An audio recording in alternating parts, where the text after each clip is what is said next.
Y es un privilegio tan grande el que tenemos de poder reunirnos en la casa del Señor y abrir su palabra. Así que quiero hacerte partícipe de esta bendición, así que quiero invitarte a ir a tu Biblia y vamos a leer Juan 19, versículo 25 al 37 y después vamos a orar para que esta escritura impacte profundamente en nuestros corazones.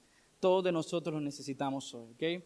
No sé cuál es el motivo que te movió a tomar la decisión de venir hoy, esta mañana, pero reconocemos que lo que está detrás de esos motivos es que Dios está empujándote a que te des cuenta de la necesidad tan grande que tienes de Él.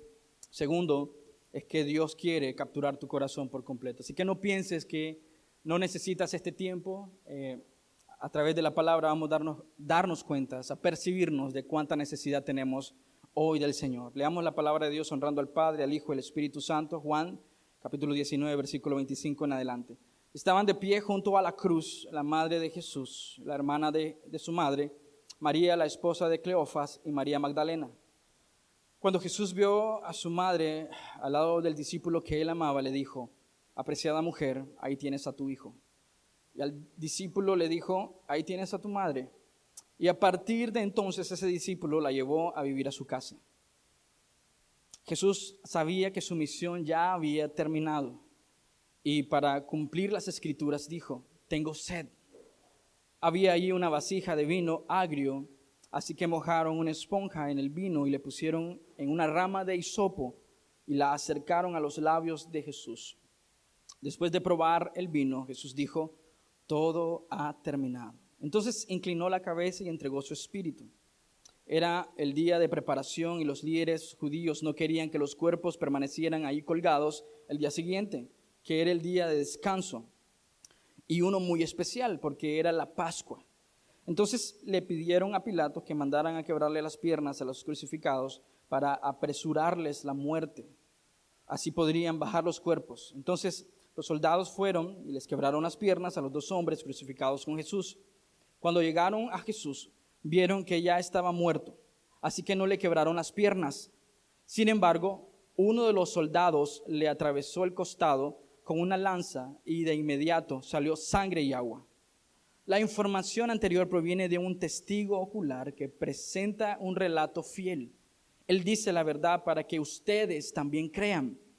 Esas cosas sucedieron para que se cumplieran las escrituras que dicen: ni uno de sus huesos fue quebrado, y mirarán al que atravesaron. Oremos.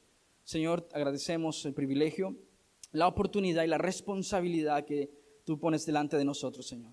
Cuando tu palabra es abierta, cuando tu palabra es predicada y tu Hijo es exaltado, Señor, es una gran bendición para aquellos que escuchan, Señor, pero también conlleva una gran responsabilidad. ¿Qué hemos de hacer con aquello que estamos escuchando? ¿Qué implicaciones para nuestra vida práctica tiene la Escritura hoy para nosotros?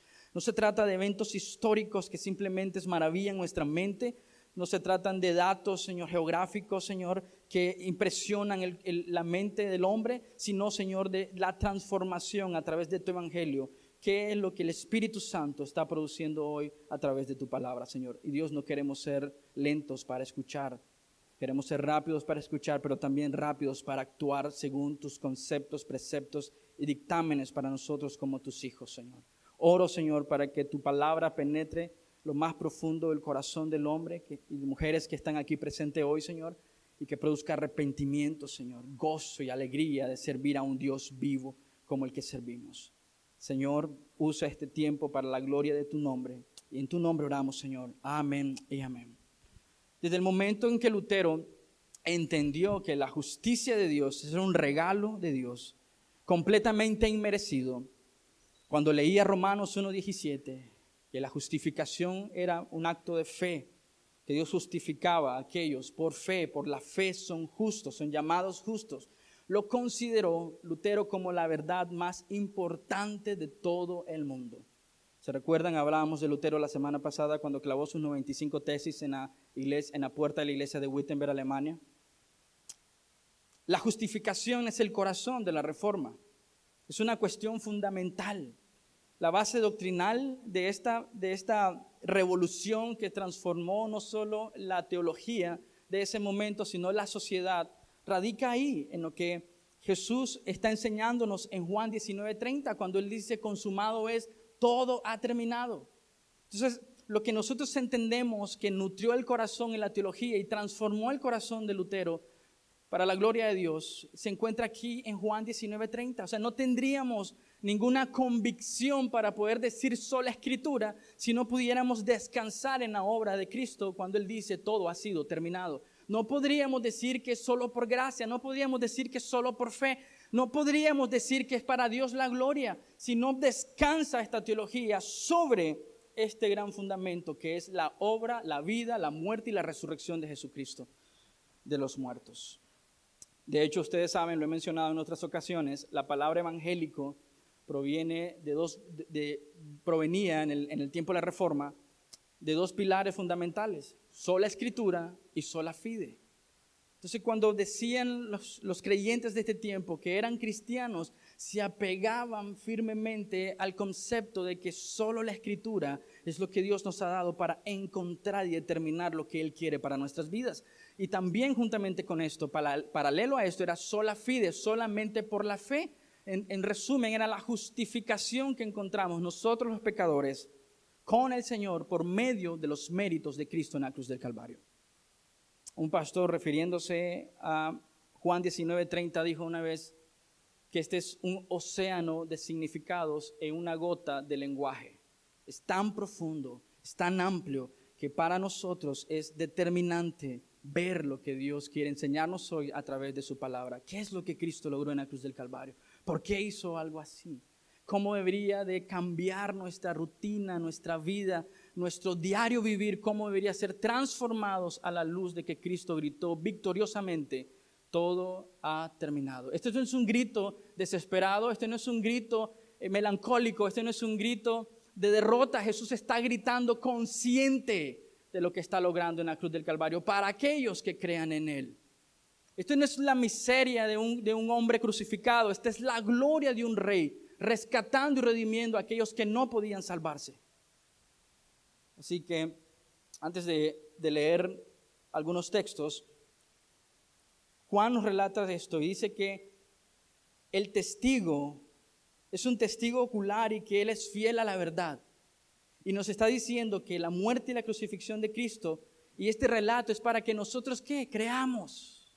La razón fundamental de este texto es para que tú te arrepientas de tu condición pecaminosa delante de un Dios santo, vengas a Él, te arrepientas de tus pecados y confieses a Jesucristo como Señor y Salvador, por lo que Él hizo en la cruz del Calvario. Déjame darte algunos aspectos importantes. Anteriormente mirábamos a los soldados romanos jugando a los dados para repartirse, apostándose la ropa del Señor. Y personalmente pienso que esto es una implicación de lo que hoy vemos de la teología de la prosperidad, o mal llamada teología. Es una filosofía hueca que habla sobre la prosperidad. Y lo que vemos ahí en los soldados es que son indiferentes, apáticos hacia la cruz, pero sin embargo están apostándose las cosas de Jesús. Y lo que nos enseña es que la teología o esta filosofía de prosperidad simplemente quiere las cosas de Jesús, pero ignorando al Rey en la cruz. Miramos también la diferencia entre estos hombres apáticos, los hombres religiosos rechazando a Cristo y unas mujeres ahí llorando por Cristo. Ustedes sabían que quizás la razón por la que la mayoría de los psicólogos y psiquiatras ganan su dinero es porque la gente lucha con culpa, la gente lucha con fracaso y la gente lucha con falta de identidad.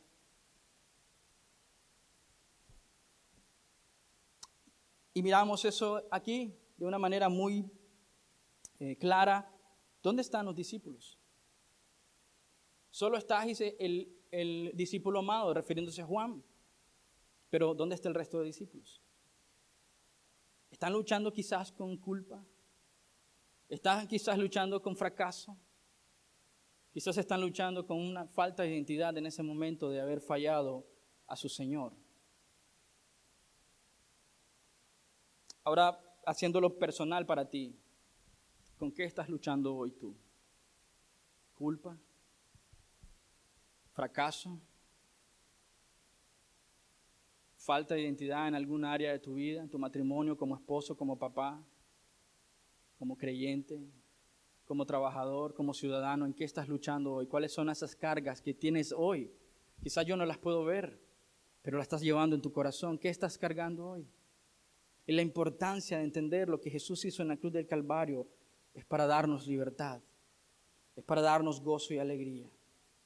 Vamos a ver Jesús en la cruz, lo sabemos por la compilación de todos los evangelios. Dijo 7 palabras cuando estaba crucificado y vamos a verla en este momento. Jesús dijo: Padre, perdónalos porque no saben lo que hacen. Ese es un grito de misericordia a aquellos que ignoran lo que están haciendo. Aquellos que por su velo religioso están rechazando a Cristo.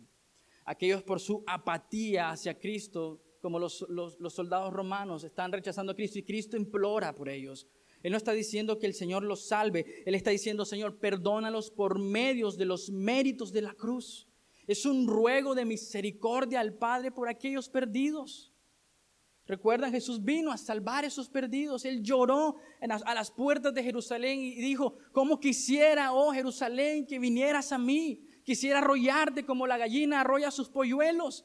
Pero cómo vagan como ovejas sin pastores. Es una voz de ruego. Eso es un clamor pastoral de Cristo en la cruz del Calvario para aquellos que lo están rechazando. Quizás tú has rechazado a Cristo por mucho tiempo.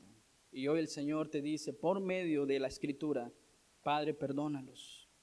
En su arrogancia, en su apatía, en su orgullo, Señor, toca el corazón de estos hombres para arrepentimiento. Mi oración y mi deseo también como pastor es que Dios pueda tocar tu corazón, capturar tu corazón para su gloria y su honra. Jesús dijo: en verdad te digo, hoy estarás conmigo en el paraíso. Lucas 23:43, es una declaración contundente de la victoria de Cristo en la cruz del Calvario. Es una declaración de gracia a un ladrón que no tenía salvación ni esperanza. No puedes pasar por alto que estas descripciones de Dios no son de un Dios moribundo, de un Cristo moribundo. Él está consciente de lo que está hablando. No sé si tú has podido estar cuando personas agonizan hacia muerte, empiezan a desvariar, no pueden conectar frases. Pero Cristo está consciente de lo que está haciendo. Está muriendo en la cruz del Calvario. Pero está consciente de las implicaciones para aquellos que han creído en Él. Él le dice al ladrón que no tiene esperanza en el momento menos esperado. Y esa es la gracia de Dios, golpeando a este hombre, abrazando a este hombre. Y le dijo: ¿sabes qué? En verdad te digo, de cierto os digo, hoy estarás. Es una afirmación contundente, no solamente del poderío de Cristo, de la soberanía de Cristo, de la supremacía de Cristo, pero también de ¿qué? De su victoria en la cruz del Calvario. Está diciéndole: venceré la muerte, resucitaré y hoy mismo te lo garantizo, estarás conmigo en el paraíso. Es un grito de victoria. Mateo 27:46, lo vimos la semana pasada, él gritó: Eli, Eli, lema sabachthani, Dios mío, Dios mío. Interesante que él hace esta remarcación 2 veces: Dios mío, Dios Padre, Dios Espíritu, ¿por qué me han abandonado? Él está lidiando. ¿Se recuerdan que vimos la magnitud del impacto físico en Cristo, la crucifixión? Pero es aquí donde está el dolor más grande. Cuando empieza a lidiar con tu pecado y mi pecado en la cruz del Calvario y recibe por completo la ira de Dios en esa cruz. Esto no es simplemente un acto histórico que divide nuestro calendario. Este es un antes y después entre la eternidad con Dios y la eternidad sin Dios. Este acto de este hombre, que era Dios, 100% Dios y 100% hombre, cambió la historia. No solo cultural, política, cambió la historia de nuestra vida. Porque la Escritura dice que estábamos muertos en nuestros delitos y pecados, y por medio de la obra de Cristo Jesús en la cruz del Calvario, hoy tenemos vida y vida en abundancia. No es un acto simbólico. De hecho, hay un pastor que ya pasó a la presencia del Señor, se llama R.C. Sproul. Él decía que la caída de Adán era una caída cósmica. Por lo tanto, la obra de Cristo en la cruz del Calvario es un evento cósmico. Todo el universo está poniendo atención. en ese momento en la cruz del Calvario. Jesús le dice, mujer, que es una expresión de mucha educación hacia María, y le dice, mujer, he ahí tu hijo. Al discípulo le dice, he ahí tu madre. Qué interesante, ¿no? Que Jesús no está desamparando incluso a aquella mujer que sirvió como mamá. Él no le está dando un valor adicional al que tiene como ser humano, como creación de Dios y como hija de Dios. Pero simplemente me enseña algo. La pregunta es, ¿por qué le da esa responsabilidad a Juan? Bueno, recuerdan, dice que Juan es el que estaba ahí. Los otros no estaban. Segundo, los hijos de María, hermanos y hermanas, no estaban ahí porque en ese momento no creían en Jesucristo. De eso Lucas nos dice que ellos llegaron a creer hasta ver a Cristo resucitado. Eso me enseña algo tan profundo acerca de la comunión en la iglesia local. Cómo debemos amarnos y cuidarnos unos a otros. Esa es la enseñanza de Cristo aquí, su compasión, su provisión y previsión de esa mujer, una viuda quizás. Aunque los evangelios no nos relatan la muerte de José, pero podemos determinar que desde un tiempo no hay ningún relato de él. Se estima que él falleció, entonces tenemos a una mujer viuda. Está cuidando a esta mujer. Ese es el carácter compasivo de Dios.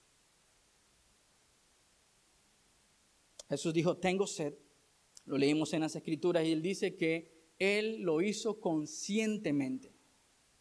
O sea, se recuerdan que la condición física, anatómica de su cuerpo estaba empujándolo a tener una sed, estaba sediento realmente. Pero el texto no dice que él está respondiendo a estímulos físicos. Él está respondiendo conscientemente al cumplimiento de las profecías. Él dice, y dijo, Jesús, versículo 28 de Juan 19, Jesús sabía que su misión ya había terminado, lo sabía, lo comprendía, y para cumplir las Escrituras dijo, tengo sed. Jesús no está diciendo tengo sed, aunque sabemos y reconocemos que su condición era tan grande, que estaba súper sediento, estaba deshidratado, pero entendemos esta palabra es poderosa, porque tenemos a un Cristo consciente de su obra en la cruz del Calvario a favor de los que creen en Él. Y Él dice, para el cumplimiento de las Escrituras, dijo, tengo sed. Había una vasija de vino, le pasaron vino y le pusieron una rama de hisopo, así que Él tomó. La siguiente palabra que Él pronuncia en la cruz es, todo ha terminado. Si tú tienes una Reina Valera, quizás diga, consumado es. Las palabras más poderosas y contundentes que encontramos en la Escritura. Y una palabra sencilla, una palabra común, pero poderosas. Esta no es la última palabra que dice Jesús. De hecho, tenemos que ir a Lucas 23:46. Y Él dice, Padre, en tus manos encomiendo mi espíritu. 7 palabras. Pero ahora quiero que noten esto. Esto es tan importante para la vida cristiana, para el fundamento de nuestra práctica, nuestra dependencia y nuestro gozo. ¿Recuerdan las palabras cuando Él estaba cargando la ira en la cruz del Calvario? Dijo, Dios mío, ¿por qué me has desamparado? Pero ahora le dice, Padre, en ti encomiendo mi espíritu. Es una referencia a que ya la comunión con el Padre y el Hijo está restablecida, porque Cristo está anticipando su victoria en la cruz. Ahora noten esto, cuando Jesús dice, todo ha terminado, Él no ha muerto. Él no ha muerto.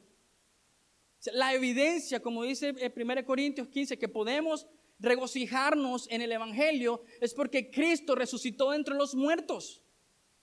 Si no, nuestra fe fuera inútil, fuera inválida, fuera insuficiente.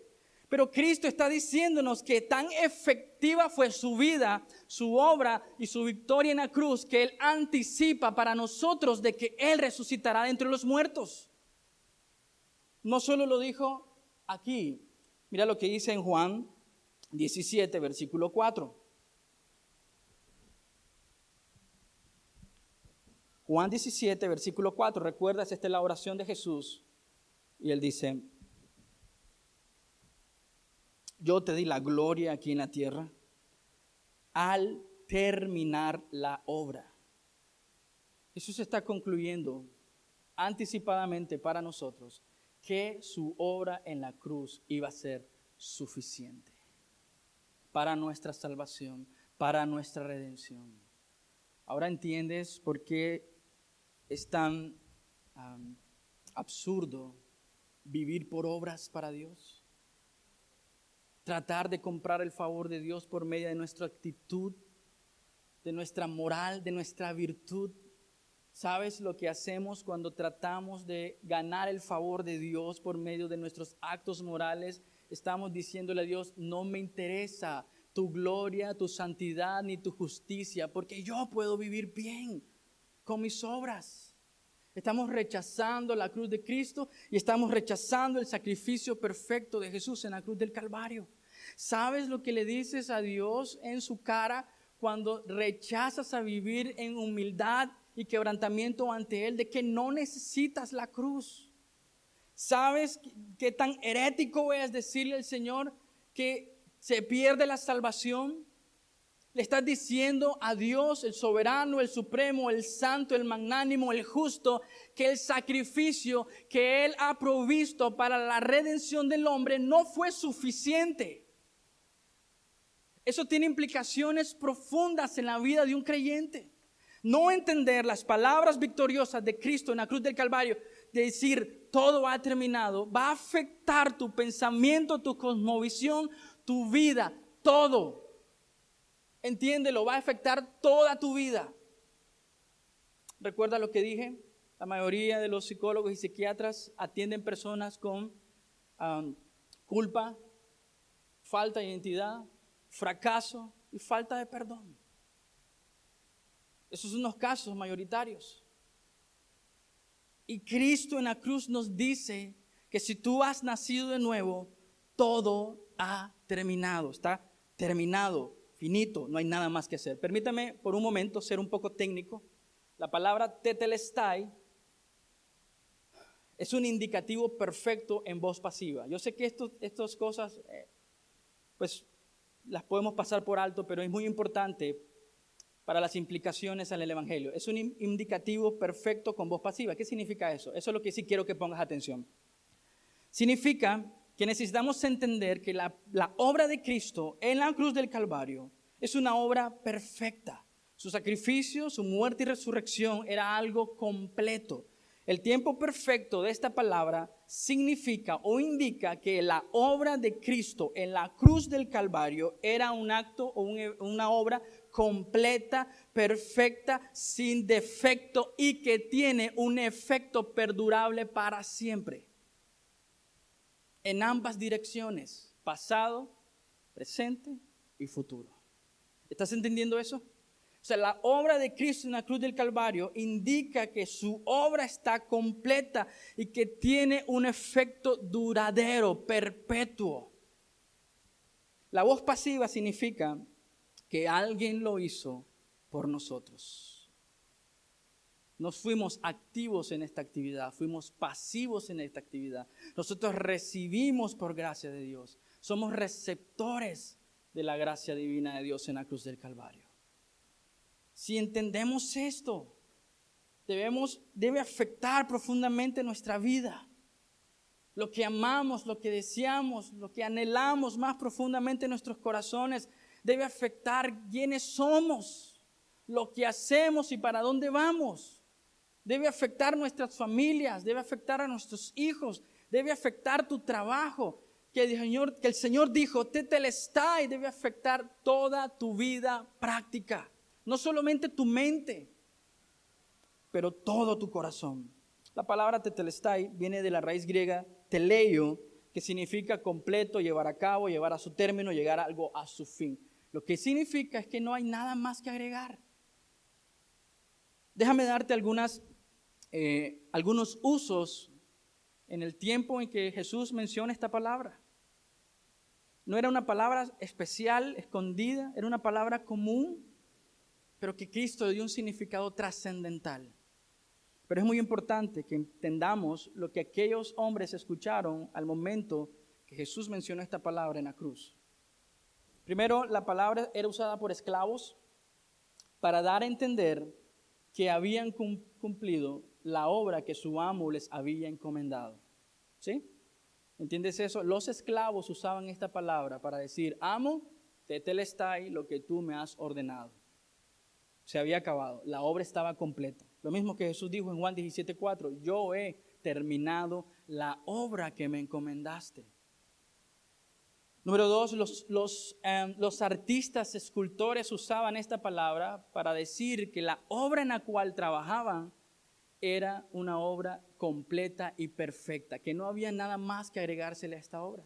Ellos terminaban su escultura y decían tetelestai, como un grito de perfección de lo que habían hecho estaba completo, que no necesitaba nada más.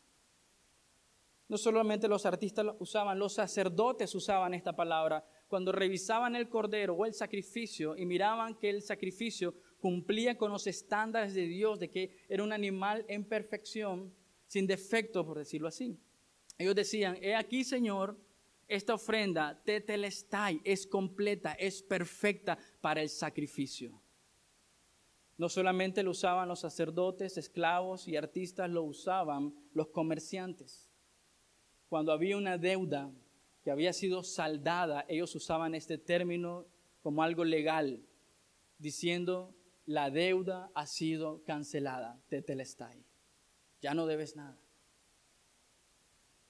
Importante entender esto, que Jesús está usando esta palabra con la intención de capturar nuestro corazón, maravillar nuestro corazón para que nosotros que podamos creer. Todo ha terminado. Hermano, ¿con qué estás luchando hoy? ¿Con qué aspectos de tu pasado, incluso presente, estás luchando hoy? ¿Con qué temores del futuro estás luchando hoy? ¿Cuáles son esas preocupaciones y ansiedades que hoy minan, atribulan tu corazón? ¿Hay algo con lo que estás luchando que afecta tu identidad de quién eres en Cristo? ¿Con qué culpa estás llevando? Y sabes, tenemos dos formas de reaccionar ante la culpa: orgullo y prepotencia, o caer en autoconmiseración. Es decir, no me importa, en orgullo, ya pequé, así soy, nadie me va a cambiar. Así soy yo. Ese es el orgullo del hombre. Él tiene culpa, pero reacciona a la culpa con prepotencia y orgullo. Es decir, nadie me va a cambiar, ni siquiera Dios me puede cambiar a un hombre así.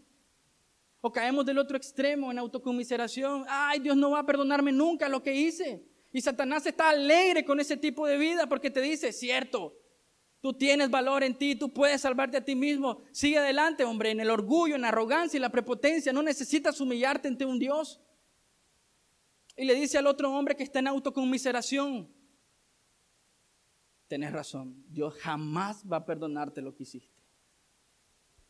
La culpa, el fracaso, la falta de identidad. Pero cuando Jesús pronunció estas palabras en la cruz del Calvario, derribó los argumentos de Satanás.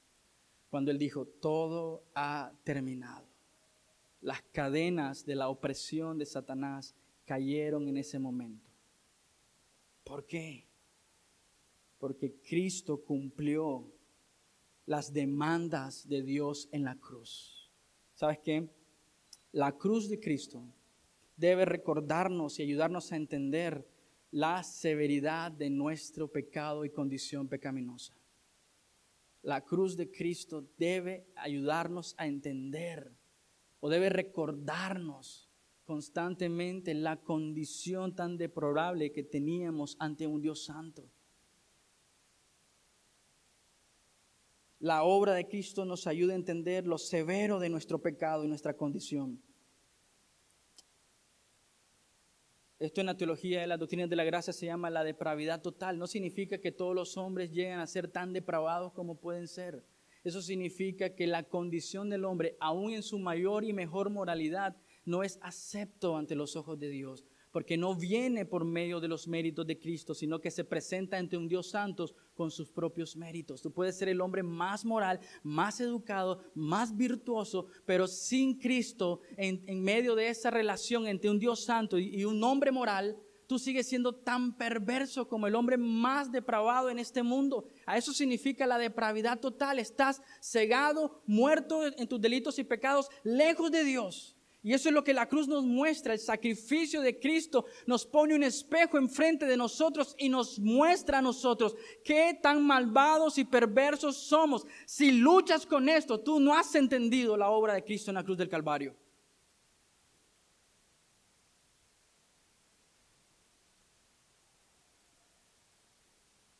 nos muestra la justicia de Dios. La justicia de Dios. Porque Dios satisfizo sus demandas justas en la cruz del Calvario, derramando su ira completa y total sobre Cristo Jesús. Y nos demuestra el amor y la misericordia en Cristo. ¿Sabe? Las dos razones de la cruz podemos resumirla en dos textos. Quiero que los apunten y los busquen después. O los podemos buscar ahorita. Juan 3:16. Porque de tal manera amó Dios al mundo. ¿Por qué razón está la cruz? ¿Por qué razón la expiación por medio de Cristo Jesús en la cruz del Calvario? ¿Por qué? Porque de tal manera nos amó Dios que nos ha dado a su Hijo unigénito para que todo aquel que crea no se pierda, mas tenga que vida eterna. Pero esa no es solo la razón de la cruz. Romanos capítulo 3, versículos 25 y 26.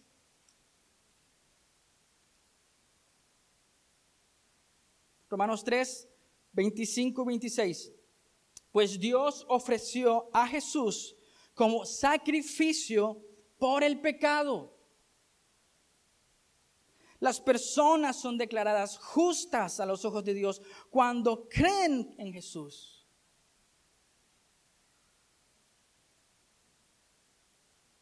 Ese sacrificio muestra que Dios actuó con justicia. No solo su amor, pero su justicia. Yo no puedo predicar del amor de Dios sin predicar la ira de Dios. Yo no puedo predicar la misericordia de Dios sin predicar la justicia de Dios. Yo no puedo predicar las bendiciones que tenemos en Cristo sin predicar ¿qué? La maldición que teníamos sin Cristo, condenados en nuestros delitos y pecados. La razón de la cruz es el amor de Dios y la justicia de Dios, que se unen y encuentran satisfacción ¿en qué? En la obra perfecta de Cristo Jesús. Por eso Él dice, yo cumplí, terminé lo que el Padre me había encomendado. Algo que tú y yo no podríamos cumplir. Por eso es tan necesario el entendimiento de la cruz para la vida práctica. Cristo cumplió con la cruz al decir todo ha terminado. El montón de tipos, profecías que había en el Antiguo Testamento acerca de su muerte y sacrificio en la cruz. Para poder Adán y Eva presentarse ante un Dios santo después de pecar, ¿se recuerdan? Dios llamó a Adán y Eva, se escondieron porque se sentían el pecado encima de ellos, la vergüenza del pecado, estaban desnudos y se escondieron. Y Dios, para poder tener una interacción con ellos, ¿qué hizo? Mató, dice, 2 animales que no tenían la culpa. Mató a estos animales, hubo derramamiento de sangre y cubrió el pecado de Adán y Eva por medio de este acto. Y a partir de ese momento, la constante en el Antiguo Testamento para poder acercarnos a Dios, ¿cuál era? El sacrificio, debía haber muerte. Porque la paga del pecado es muerte. Pero ¿sabes qué? Teníamos una deuda tan grande que los sacrificios en el Antiguo Testamento solo podían cubrir ¿qué? Los intereses de esa deuda.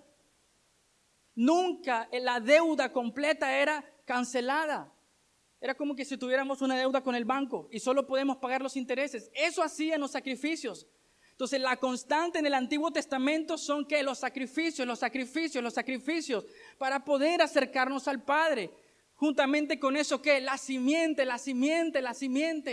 Pero juntamente con eso había un grito de desesperación en el hombre. ¿Cuándo se acabarán estos sacrificios?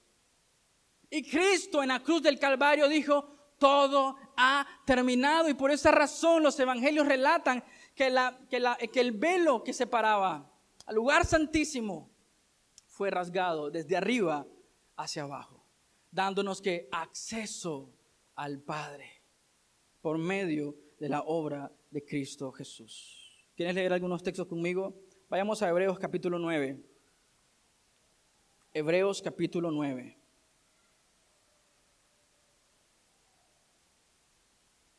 Versículos 7, 11 y 12.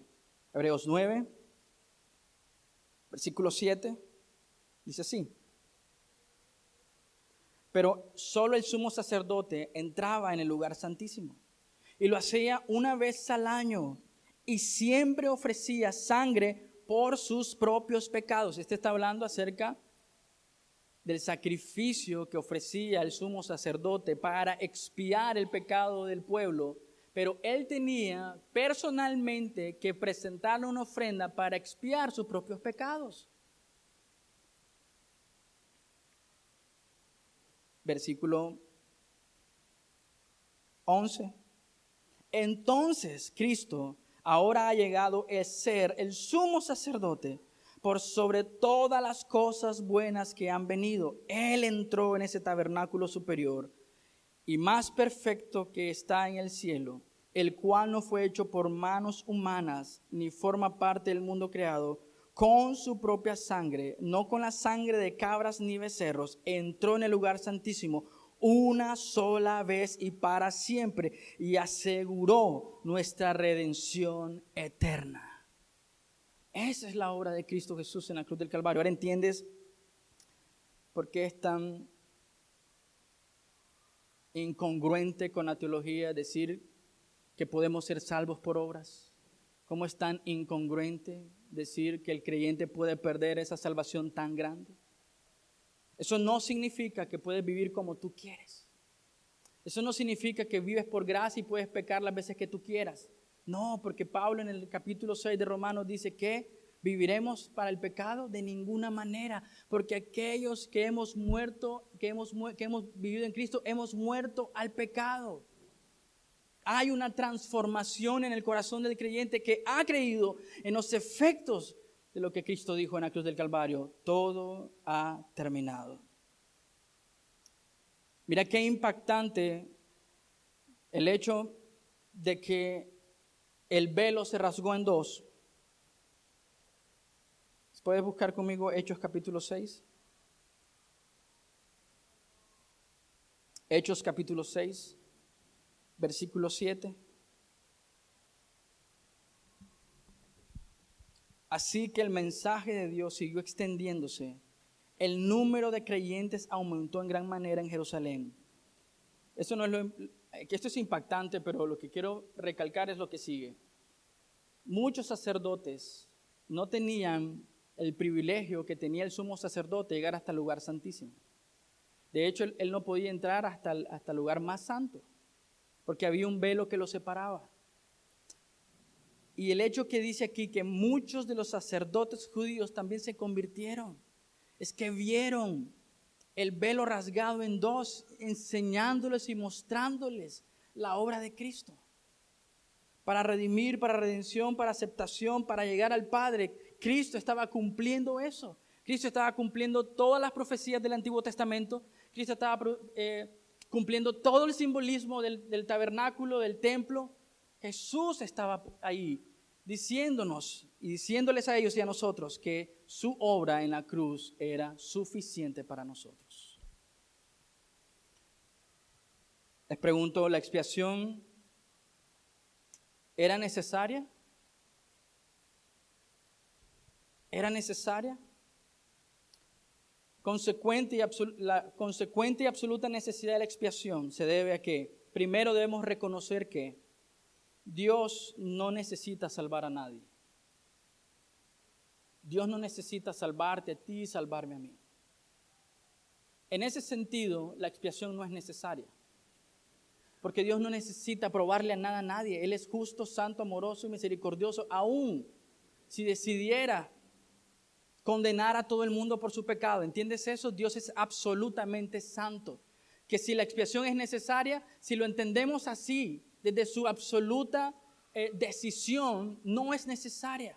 Él no necesita probarle nada a nadie. Mira lo que pasó en 2 de Pedro 2:4. Él no salvó a los ángeles, los condenó de una sola vez. Pero Dios en su misericordia, antes de la fundación del mundo, decidió que la salvación del hombre fuera por la expiación vicaria de Cristo en la cruz del Calvario. Por lo tanto, por la cruz, por Cristo, por Dios y su santidad, la expiación es sumamente necesaria. Porque tú no puedes salvarte por otro medio que no sea Cristo redimiéndonos en la cruz del Calvario. Dios en su misericordia dispuso expiar nuestros pecados a través de Cristo Jesús, derramando su sangre preciosa, porque la sangre de los animales eran insuficientes para nosotros. Cristo era un mejor y superior sacrificio. Merecemos morir por el pecado, amén. Merecemos recibir la ira de Dios por el pecado, amén. Nuestros pecados nos separan de Dios, amén. Merecemos la esclavitud del pecado y en el reino de Satanás, amén, lo merecemos. Pero creemos que cuando Dios abre nuestros ojos para ver su gloria y ver su belleza y nos demos cuenta de nuestra depravación en contra de un Dios santo y que por su gracia y misericordia somos atraídos hacia Él y que podemos ver la obra completa de Cristo Jesús en la cruz del Calvario, podemos tener relación con Dios por lo que Él ha hecho en la cruz. Es decir, Cristo al decir la palabra tetelestai se convierte en nuestro Jehová Jireh. ¿Han escuchado esta palabra, Jehová Jireh? Quizás lo han visto en algunas pulperías, en algunos taxis, o en algún bus, o en alguna parte. Esta palabra no tiene nada que ver con una pulpería, no tiene nada que ver con un taxi que Dios proveyó. Esta palabra tiene que ver todo con Cristo. En Génesis 22, ¿recuerdan la historia? Dios le pide a Abraham algo impensable para el hombre. Se lo pide y se levanta este hombre, toma a su hijo que quizás entre 15 y 18 años, no es un bebé, es un niño, es un hombre que puede luchar en contra de su padre en obediencia. Se somete al padre, lleva cargando su madera, empieza a hacer el holocausto y empieza a preguntar, Padre, tenemos la madera, tenemos el fuego, pero ¿dónde está el cordero? Y Abraham le dice, hijo, el Señor se proveerá un cordero. Y es ahí donde es detenida su mano por un ángel. Y bendice la obediencia de Abraham. Y Abraham dice, llama a aquel lugar, a aquel monte, Jehová Jireh. Dios proveerá. La Pascua, cuando Dios iba a pasar con su ángel de la muerte sobre Israel y Egipto, ¿qué le dijo a Moisés? Prepara un cordero sin defecto. Toma su sangre, unta el hisopo. ¿Se recuerdan en la palabra hisopo cuando leímos Juan? El hisopo y pinta los dinteles para que cuando el ángel de la muerte pase por alto al ver la sangre en los dinteles.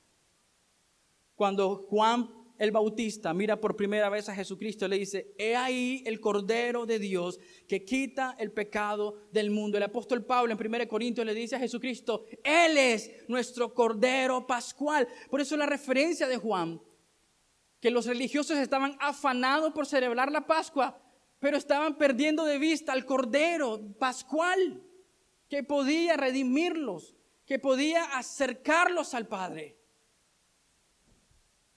Cristo es nuestro Jehová Jireh. Es el Cordero que Dios ha provisto en nuestro lugar. Abraham sacrificó aquel Cordero en lugar de Isaac.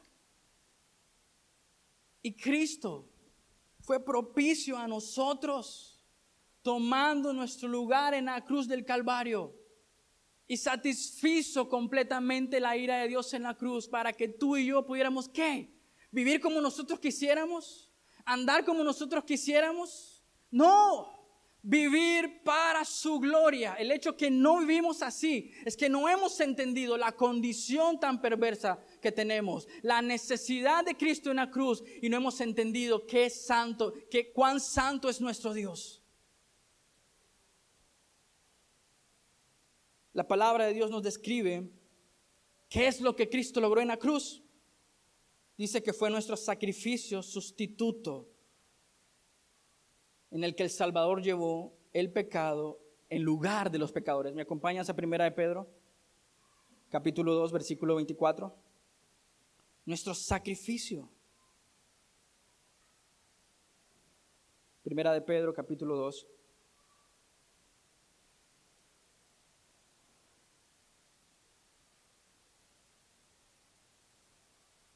Versículo 24.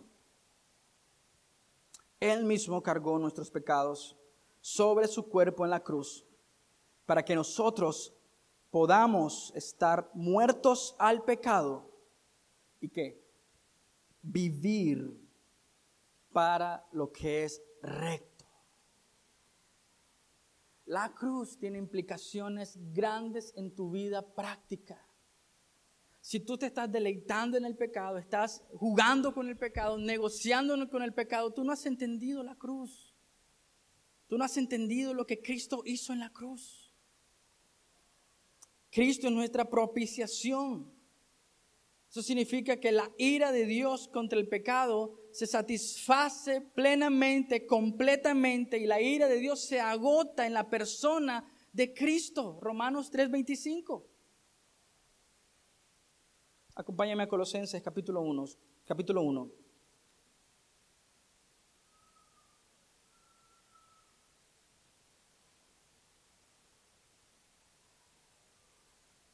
Colosenses capítulo 1.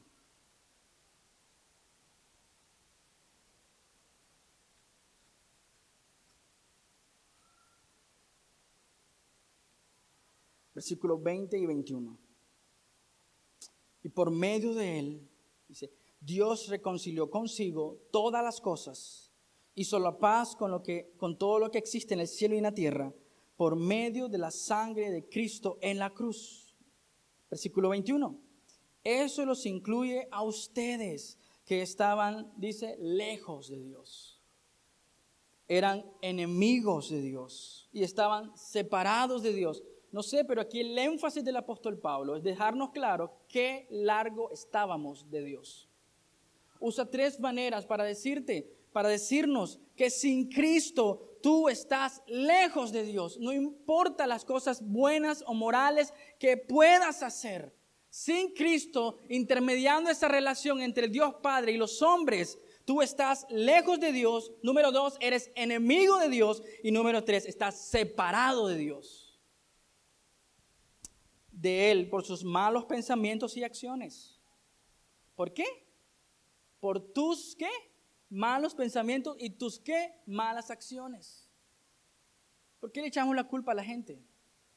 Le echamos la culpa al alcohol, le echamos la culpa a otras cosas. La cultura evangélica moderna le echa la culpa a los demonios. Aquí dice que tú eres el culpable, que nosotros somos los culpables. Son tus pensamientos, son mis pensamientos. Pero, gracias a Dios, el texto no acaba ahí. Hay una palabra, una conexión divina, poderosa. Es una simple palabra, dice, pero. ¿Pero qué? Ahora Cristo los reconcilió consigo mediante la muerte de Cristo en su cuerpo físico. Como resultado, Él los ha trasladado a su propia presencia. Estábamos muertos, lejos y separados, pero ahora por medio de Cristo, cuando Él pronuncia, todo ha terminado la enemistad que teníamos con Dios. Ha terminado la separación que había con Dios. Ha terminado aquello que nos separaba, nuestra corrupción completa y total, por medio de la obra de Cristo Jesús en la cruz del Calvario. ¿Por qué? Porque cuando Dios mira al hombre que ha nacido de nuevo, ¿mira a quién? Mira la justicia de Cristo en ese hombre. Por lo tanto, podemos entrar confiadamente, dice Romanos, al trono de gracia y llamarle ¿cómo? Llamarle papi a nuestro Señor. Como resultado los trasladó a su propia presencia y ahora ustedes son santos, libres de culpa y pueden presentarse delante de Él sin ninguna falta. ¿Se recuerdan lo que les dije? La mayoría de psicólogos y psiquiatras están lidiando con la culpa de la gente, con el fracaso de la gente, con la falta de identidad de la gente, con la falta de perdón de la gente. ¿Qué hace Cristo en la cruz? Te hace santo, libres de culpa y puedes presentarte delante de Dios sin ninguna falta. Jesús en la cruz del Calvario dijo, tu pecado se acabó. No sé con qué estás luchando hoy, qué estás cargando hoy. Arrepiéntete, ven al Señor y experimenta la bondad, la misericordia de la cruz.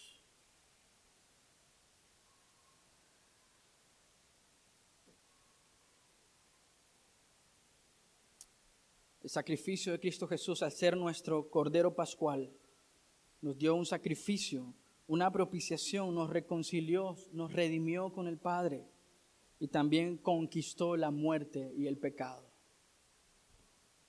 Entonces, el grito victorioso número 3, tetelestai, en la cruz del Calvario, debe producir ¿qué? Fruto en tu vida. Si tú realmente has entendido esto,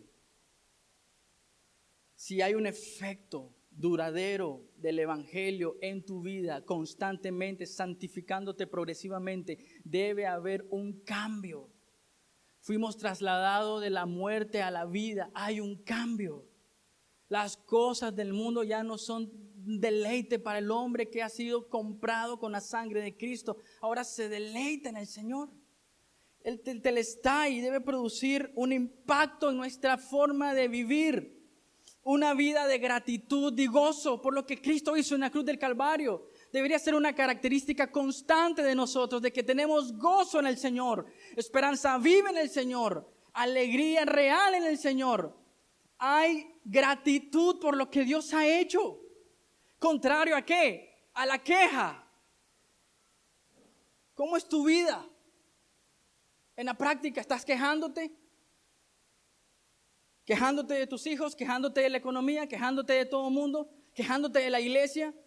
Dice que el grito victorioso de Cristo en la cruz del Calvario, es decir, todo ha terminado, nos da ¿qué? Una nueva vida. He aquí, todas las cosas son hechas nuevas. ¿Cómo estás viviendo tú?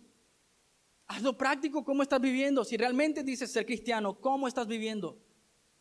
¿Cuáles son esas implicaciones del Evangelio en tu vida? ¿Estás mortificando la carne? ¿Estás buscando la santidad de Dios constantemente?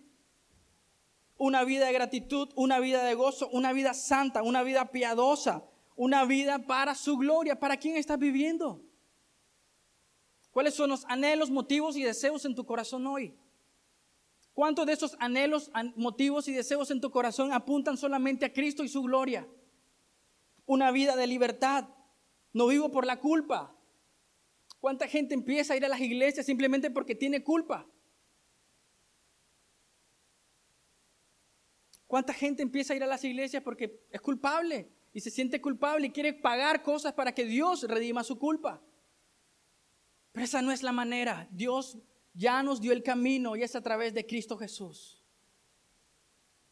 Una vida de proclamación y exaltación, una vida de oración y una vida en su palabra, una vida de obediencia, una vida de servicio, una vida de comunión, una vida de esperanza.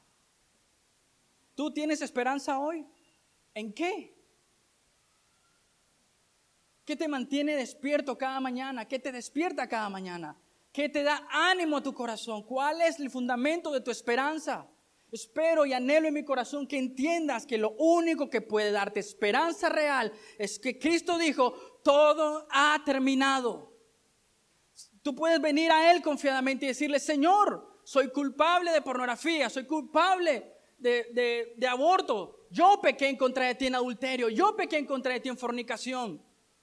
Tantos pecados y decir y escuchar a Dios decir, todo ha terminado. ¿Por qué seguir luchando con la culpa? Con la mentira.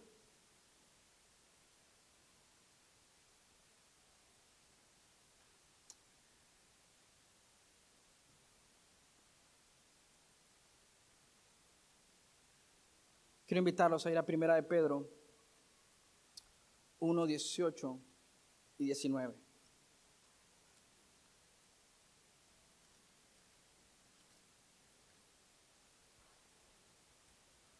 Primera de Pedro 1, 18 y 19. Pues ustedes saben que Dios pagó un rescate para salvarlos de la vida vacía que heredaron de sus antepasados. Y el rescate que Él pagó no consistió simplemente en oro y plata, sino que fue la preciosa sangre de Cristo, el Cordero de Dios, que no tiene pecado ni mancha. Dios lo eligió como el rescate por ustedes mucho antes de que comenzara el mundo.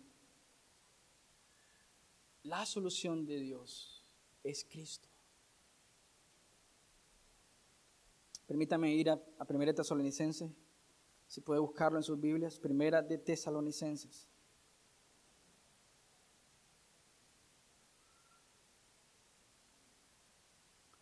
capítulo 2, versículo 12.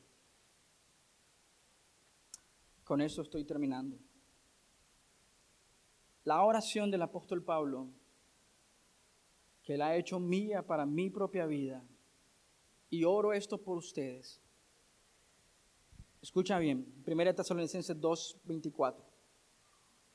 2:12, perdón. Les rogamos, les alentamos,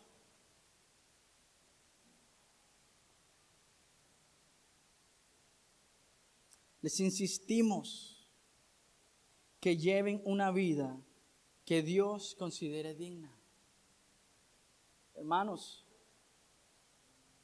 ese es mi ruego por ti esta mañana. Ese es mi anhelo por ti esta mañana, no solo para ti, sino para mí. Yo quiero rogarte y le ruego al Padre para que muestre su gloria en tu vida y te muestre tu condición real y tu necesidad real de Cristo. Que su santidad, la santidad de Dios sea desplegada y que eso produzca un temor profundo en nuestros corazones porque hemos fallado a un Dios santo. Te ruego, te imploro, te suplico, te estimulo, te exhorto. Vive una vida que honra y glorifica a Dios. Si tú dices ser cristiano, si tú dices ser creyente, nacido de nuevo, dice la Biblia, honra a Dios entonces como eres. Esos son los efectos prácticos de que lo que Cristo dijo en la cruz del Calvario, todo ha terminado. Tu vieja vida ahí terminó. Vive de la manera que honra, glorifica, exalta a Cristo y al Padre. ¿Cómo estás viviendo hoy? Es mi anhelo y mi deseo que tú puedas con tu vida honrar y glorificar a Dios. ¿Estás tratando de ganarle favor de Dios? ¿Estás tratando de completar la obra que Dios dijo que ya está completa? ¿Estás tratando de vivir una vida en perfección moral? Vive mejor, sometido al señorío de Cristo. Mira lo que Cristo hizo en la cruz del Calvario. Colosenses capítulo 2, versículo 13. Esto es lo que Cristo logró en la cruz. Ustedes estaban muertos a causa de ¿qué? De sus pecados. Y porque aún no les habían quitado la naturaleza pecaminosa. Mi oración y mi deseo es que tú no sigas muerto en tu delito y pecado. Y que Dios quite la venda que te impide ver la necesidad de Cristo en la cruz. Entonces, esa es la gracia de Dios y la misericordia de Dios. Dios les dio vida con Cristo. ¿Al qué? Al perdonar todos nuestros pecados. Esta palabra, todos nuestros pecados, significa exactamente eso. Todos nuestros pecados, pasados, presentes y futuros. ¿Qué dice el 14? Él, ¿quién es Él? Cristo anuló el acta con los cargos que habían contra nosotros y la eliminó. Hace dos cosas poderosas. Anula el acta, pero no solamente anula el acta, desaparece el acta. ¿Por qué seguir luchando con la culpa, con el fracaso, con la falta de identidad? Lo que necesitas es arrepentirte de tu pecado, volver tu rostro al Señor, descansar en el Señor, confiar en el Señor y disfrutar tu vida en el Señor. Eso es lo que dice Cristo en Telestai. Todo va terminado. Cristo la eliminó clavándole en la cruz. De esa manera desarmó a los gobernantes y a las autoridades espirituales y las avergonzó públicamente con su victoria sobre ellos en la cruz. Tetelestai. Pero no solamente dice esto, el mismo libro, el mismo autor, en el mismo contexto nos dice algo. Colosenses capítulo 3. Ya que has sido resucitado a una nueva vida con Cristo. Colosenses capítulo 3 versículo 1. Ya que has nacido de nuevo, ya que tu vida vieja ha muerto, que has pasado de las tinieblas a la luz admirable en Cristo, pon tu mirada en las verdades del cielo, donde Cristo está sentado en el lugar de honor a la derecha de Dios. Déjame comentarte algo rápido. ¿Has leído los artículos en el tabernáculo y en el templo? Un montón de cosas, copas, candelabros, mesas, pero nunca encuentras una silla. ¿Por qué? No encuentras una silla porque la voz dominante en el Antiguo Testamento es que el sacerdote no descansaba de su ofrenda diaria y su ofrenda por el pecado. Pero aquí en Cristo Él dice que Él está sentado, ¿dónde? En el trono. Es una referencia directa a la obra de Cristo en la cruz del Calvario, que lo que Él hizo fue completo totalmente. Él está sentado a la diestra del Padre en su trono.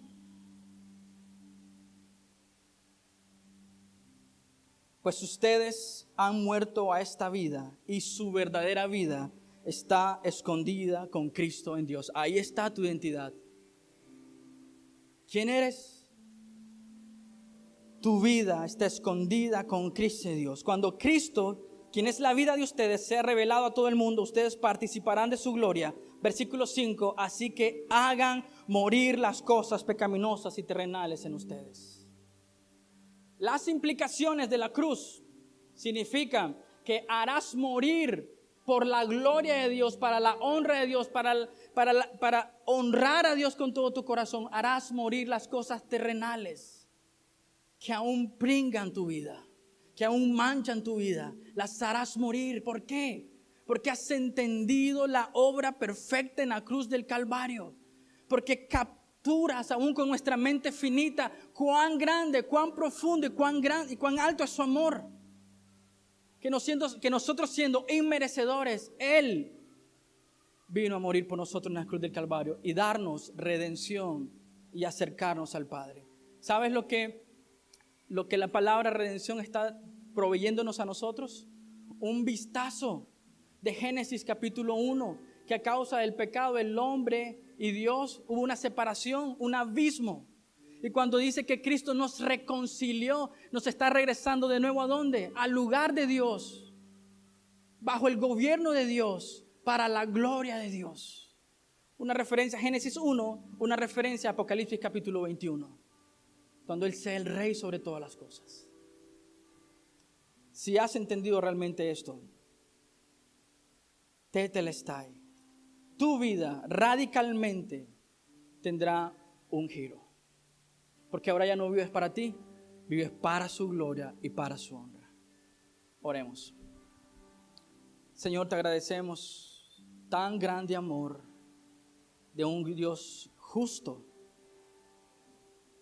de un Dios glorioso, de un Dios misericordioso que aún nosotros siendo enemigos tuyos, Señor, antes de la fundación del mundo, Señor, preveíste la solución en Cristo Jesús, el Cordero de Dios que quita el pecado del mundo. Señor, ¿cómo no he de vivir para tu gloria después de entender tu sacrificio perfecto? ¿Cómo no he de rendir mi corazón, mis anhelos, mis afectos y deseos después de entender lo que tú lograste? Hiciste una obra perfecta, una obra completa. Cancelaste la deuda, no solo los intereses de mi deuda, toda la deuda por completo. No solo el pasado, presente y futuro está afectado con tu obra, Señor, también mi vida. Miro el pasado desde la perspectiva de la gracia, miro el presente desde la perspectiva de la gloria de Dios y miro el futuro desde la perspectiva de tu gloria, Señor. Un día estar en tu presencia, deleitándonos en ti. Señor, gracias por la cruz y por lo que tú hiciste, Señor, al decir todo ha terminado. Y cuando tú pronunciaste estas palabras victoriosas y tu resurrección de los muertos, Señor, tú nos diste todo lo que necesitamos para vivir para tu gloria y para tu honra. Gracias, Dios, porque tú eres fiel, amoroso y misericordioso. Y en tu nombre oramos. Amén y amén. Dios los bendiga.